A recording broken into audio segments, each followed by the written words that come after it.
What's going on, guys? My name's Bill. This is Tool Tech Tuesdays. On Tuesdays, I like to bring you guys tools I've been using in my videos or that I've been using on projects in and around my garage. With the end of 2023 right around the corner, I figured why not do a top 5 tools from the past year. If you're gonna do the top 5, you might as well do the bottom 5 too. So I went ahead and I went through all of my Tool Tech videos in 2023 and did a list of my top 5 and bottom 5 tools. So let's just get into it. Let's just go ahead and start with the top 5. And coming in at number 5 is a good set of electric sheet metal shears. I did a Tool Tech video, I think it was number 8, where I showcased these things. And guys, these things have saved me so much time in the garage. When it comes to sheet metal projects, whether it be cutting out panels or whatever the case may be, these things save so much time. You can easily break down larger pieces, you can cut out the rough shape. If there's a lot of curves and everything, these are not the best for that. Better off having some hand shears or your grinder or whatever, but for maybe like a rough shape or breaking down larger sheet metal into more manageable, workable pieces, a good set of electric sheet metal shears. If you want to see the video, I'll link that up here. It was Tool Tech Tuesday number 8. Coming in at number 4, Super Scraper. Guys, with the amount of just engine work that I ended up doing this year, the Super Scraper saved me a lot of headaches. It made cleaning up old gasket material, whether it be an oil pan gasket, intake gasket, just whatever, any RTV, the Super Scraper saved me so much time. It quickly removed any old gasket or RTV material. Guys, this was Tool Tech Tuesday number 23. I'll link to it up here. Go check it out and pick you up a Super Scraper. These things are invaluable. Coming in at number 3, the Milwaukee Fastback. This thing is just a really good utility knife. Feels really good in the hand. It's got a really good weight to it. The handle is like a matte material. It doesn't really get slippery. It just feels really good. And it's nice, easy open, quick change utility blade. It's got a good positive lock on there. It's not gonna close up on you. You're in the middle of using it. It's got the handy little bit screwdriver, whether it be a Phillips or a flathead, or you can use any other kind of quick change bit in there. And that also locks in the full open position. Guys, this was Tool Tech Tuesday number 14. I'll leave a link to it up there. It's just a really good utility knife. I've got probably, I'd hate to say, more than a handful of these floating around the garage, different places. Got one in a tool bag. Okay, I got 2 in 2 different tool bags actually. Got one on that workbench, one on the other workbench across the garage. Strategically placed around the garage, guys. And this thing's got a great pocket clip. You can carry it with you as a everyday carry if you wanted to. Milwaukee Fastback, you gotta pick one up. Coming in at number 2, the Pika Deep Hole Marker. Guys, this thing has pretty much replaced Sharpies in my garage. This thing, I have yet to have one dry up on me. Sharpies, they tend to dry up on me. I don't know why, maybe it's just me, maybe it's just my luck, but Sharpies dry out really quick, and when they don't, if they end up actually lasting, the tips are not as sharp as I like them to be. They kind of start getting dulled and rounded. The Pika Deep Hole Marker has never dried up, is always a really nice, fine tip, super accurate. It's great for getting, if you need to mark through a screw hole like this, you're not gonna get a Sharpie through there. You're not gonna get a pencil, unless it's maybe a mechanical pencil. We got the lead really far out. Guys, the Pika Deep Hole Markers, these things are amazing. This was Tool Tech Tuesday number 20. I'll leave a link to that one up here. These are definitely worth the investment. And the number 1 tool in my past year of Tool Tech Tuesday videos, and probably the most grabbed tool in my garage, honestly, the carbide scribe. With the amount of metalworking that I like doing, I don't like to use Sharpies anymore when it comes to marking cut lines and stuff on metal. I mean, I'll see if I can get a good focus in on this. That top line, that's made with a Sharpie with a relatively new point, so it's fairly accurate. I mean, still a little thick. That second line right there, that was made with the Pika deep hole marker. That's my go-to marker in the garage now. Again, I mean, that's a pretty fine line, but it's still kind of fat when you compare it to that scribe line right there. Look at that, guys. Hopefully that shows up well on camera. That is a nice, fine line, super accurate. You don't have to worry about rubbing that line off. You know, if you make some marks on there, you make some cut marks and you're handling the metal and everything, that could end up, those Sharpies could end up wearing off there a little bit. Maybe you hit it with some acetone. Now you gotta go back and remeasure everything because your marker lines came off. That scribe line is not gonna come off. Short of taking a grinder to it, that line's not gonna come off. And I like it because it's an ultra fine line, super, super accurate. The #1 tool for my past Tool Tech videos of 2023, a carbide scribe. Tool Tech Tuesday number 20, I'll link to it up here. So now that I've given you the top 5, now come the bottom 5. Now, when it comes to the bottom 5, there's nothing, I'm not saying there's anything really wrong with the tools. I just don't grab these as often as I thought I would. They're still pretty decent tools. Like I said, I just don't find myself using them as often as I thought. So number 5, I did a video on a 4-piece drill driver extension set like this. And these things, like I said, they're 4 different sizes. They're really great for like cabinet work or, you know, working in kind of some really tight places. And they're great if you're using bits, you know, trying to keep this from falling over and moves and stuff, hang on. So they're really great if you're using bits like this. You know, if they have the little locking base on it, these things go right in, they lock in there, and they're not going anywhere. They're great for bits like that. And they do have magnets in the base, so they're decent for those. But if you're working with, you know, these kind of like shorter style bits, some of these do have like a little locking slit in them almost, and some of those will work rather well in here, others don't.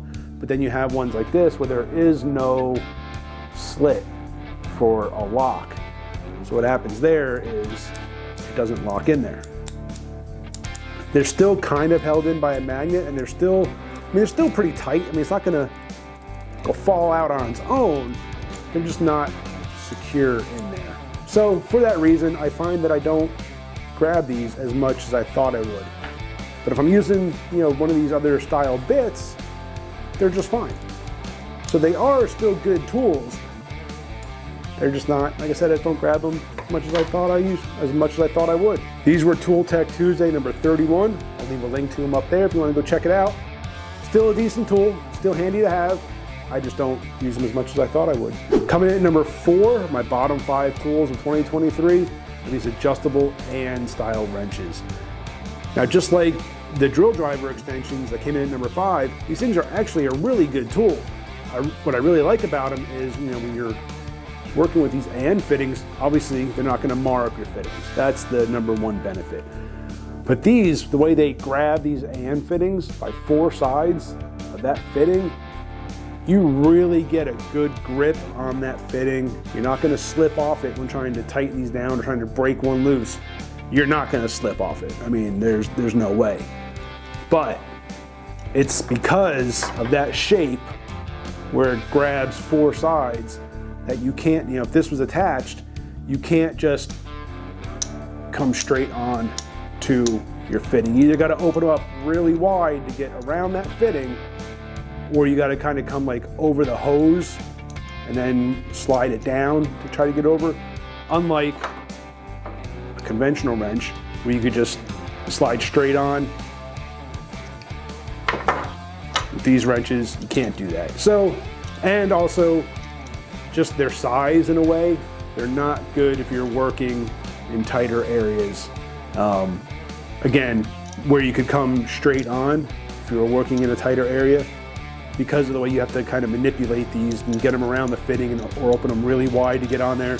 They're just inconvenient. I do really like them. I do still use them. But if I'm working like if I have working on my frame rail or the fuel line in my frame rail, those fittings can be kind of awkward to get to. So I find myself just grabbing a regular wrench. I need to get some straight style AN wrenches. But for building lines or for areas where you have more accessibility, these are great wrenches. I don't grab them as much as I thought I would. Coming in at number 3 of my bottom 5 tools of 2023 would be this Ratcheting Tap Die handle set by Sata. This was Tool Tech video number 26. I'll link to that up here. And again, it's a really good handle. It's a really well-made, great tool. I just find it inconvenient in a way. Having to assemble it partially, I guess, kind of is inconvenient. It's also just a really big handle. And a lot of the tapping that I do is like 1/4 inch and smaller mostly. I mean, I have done a few a little bit larger, but nothing too large. And I find that this size handle with like a 1/4 inch tap is more on the awkward side. So I find myself grabbing a standard tap handle a lot more than I grabbed this since putting that video out. I do still use it, but again, like I said, it's more of a convenience thing. So yeah, coming in at number 3, the Ratcheting Tap Die handle set. Coming in at number 2, my bottom 5 tools of 2023 is this HD Scope camera. This was Tool Tech Tuesday number 13, and it is a good camera. It's come in handy. It really has. It came in great when I was looking inside the engine, trying to figure out why I was having a compression leak. I was able to see down inside the cylinders really well. It is a really good camera, and I think in those videos I've included clips. Even in the Tool Tech Tuesday, I think I downloaded some video directly off of this and included it into that video.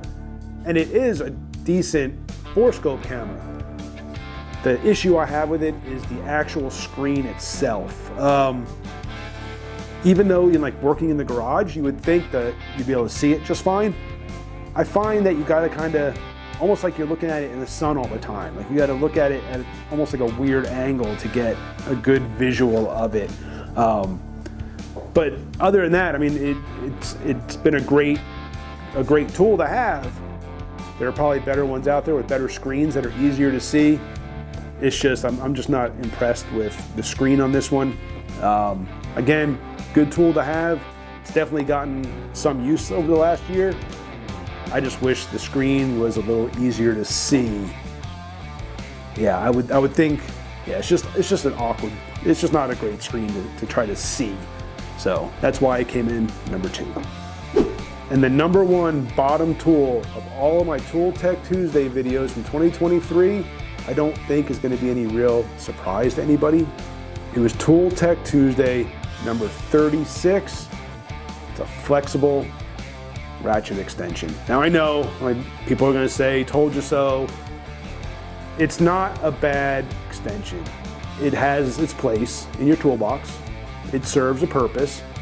It's good for getting, like I said, if you're working at like an awkward angle on something, like up around a bell housing, it'd be great. Just trying to get around something, they do have a place. Just don't try to break torque with one of these, or obviously you're not going to torque something down with one of these, but don't try to break something free with this. It's not going to happen. This is actually the second one. I had the other one, and I did just that. Forget what I was working on. I was in kind of a weird spot. Grabbed the flexible extension, got it on there, and went to break it free, and it basically unraveled from this end. It kind of got like a weird kink in it, and it just kind of bird caged. It unraveled. So, yeah, just, I know. Go ahead, say it. I'm gonna hear it. Leave them in the comments. Give me the I told you so's, I know. But I do still believe that it does have a place. Like I said, just don't try to break torque with one of these. It won't happen. And there you go, guys. Those are my top 5 and bottom 5 tools for my Tool Tech Tuesday videos of 2023. Really appreciate you guys for watching. It's been a fun series to do this year. I may try to continue it into 2024. I don't know if I'm gonna do them every week like I have been. My goal with these was to really kind of not miss a week this last year, and I did it. So yeah, it's been fun doing these Tool Tech Tuesday videos. Like I said, I will continue them. There's no probably. I will continue them. I don't know if it's going to be every week. I have some other things that I want to kind of try to get going. So I'm still going to try to get them every week though, guys. Really appreciate you guys for watching. Hit that subscribe, hit the bell. Hope everyone has a healthy and happy new year. Now get back to work.